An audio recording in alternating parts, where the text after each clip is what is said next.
المشاهدين والمتابعين، يعني أهلا بحضراتكم في جولة إخبارية جديدة من جولات المصير. اللي قدام حضراتكم ده بنجر السكر، لسه في بداية حياته كده زي ما بيقولوا. بنجر السكر ده هنقول لحضراتكم مراحل تصنيعه ومراحل زراعته من دلوقتي. احنا بنبدأ مع حضراتكم من أول حاجة في زراعة البنجر، اللي هي العمر الصغير البسيط جدا جدا جدا ده في زراعة البنجر. بنجر السكر ده بيتعمل منه السكر، وبيتعمل منه الملاس اللي هو الأعلاف، وبيتعمل منه كمان مشتقات تانية، ملاس وأعلاف. كمان بنجر السكر ده يعني بيشتق منه كذا نوع وكذا حاجة. وبنجر السكر هنا في محافظة الشرقية بيتزرع بمساحات كبيرة جدا جدا جدا.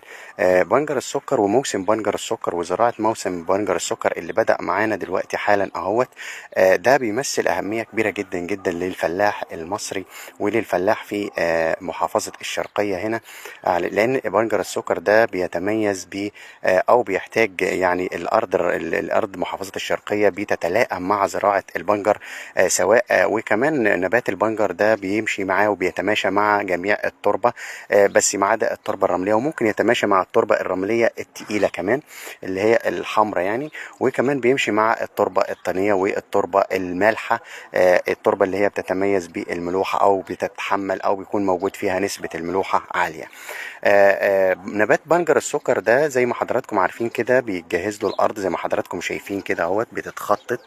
وكمان يعني بتتخطط، وبعد كده بتتحرث الاول، وبعد كده بتتخطط، وبعد كده التخطيط ده اللي هو التنهير، يعني بمسمى الناس الريفيين اللي احنا اتكلمنا معاهم دلوقتي حالا، وشرحوا لنا وكلمونا على تجهيز الارض وتجهيز واستقبال موسم البنجر والارض لما بتتجهز لزراعه البنجر. البنجر زي ما حضراتكم شايفين كده نباتة صغيرة جدا جدا جدا، ده اللي بيبقى كبير، وده اللي بيطلع منه كيس السكر اللي حضرتك بتستخدمه في البيت في المطبخ عند حضرتك، والاعلاف اللي أو اللي بتدخل للماشية وبتدخل للاغنام، واللي بتدخل للاغنام وبتدخل للحاجات ديت كلها.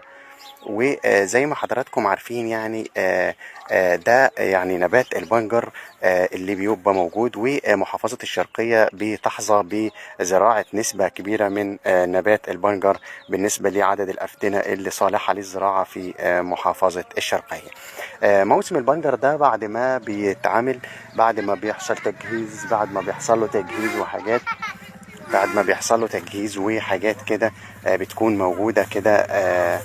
بيكبر شوية بقى بعد كده بيكبر شوية، وبعد كده بيحصل له تجهيزات، وبعد كده بياخد خدمة طبعا بحسب كلام المهندسين الزراعيين والمتخصصين، ان البنجر السكر اللي قدام حضراتكم ده بيكون يعني بياخد خدمة مثلا للفدان من 5 شكاير ل6 شكاير كيمة او يوريا او نترات او حاجات كده بالنسبة ل خدمة بنجر السكر.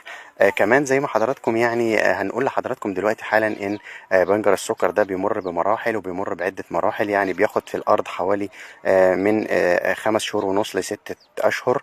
ده بيبقى متواجد هنا في الارض الزراعية بالنسبة لمحافظة الشرقية، وبيكبر مراحله بتنمو بعد كده، وبعد كده بيحصل له العزيء والخف، وبعد كده بيحصل التقليع، وبعد كده بيحصل يعني عملية التقشير والتقليع والتظبيط كده، بحيث ان هو يتحمل في الجرارات الزراعية، وبعد كده بيروح المصنع، وبعد كده بيطلع منه مشتقات كتيرة زي السكر وزي الملاس وزي الأعلاف زي ما قلت لحضراتكم قبل كده.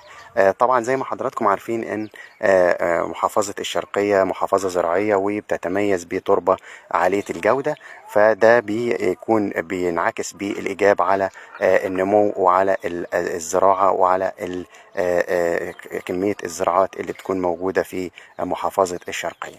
يعني دي كانت كل المعلومات عن بنجر السكر في محافظة الشرقية، على أمل أن نلقاكم في معلومات أخرى وفي جولة إخبارية أخرى، ولكم مني أطيب المنى وإلى اللقاء.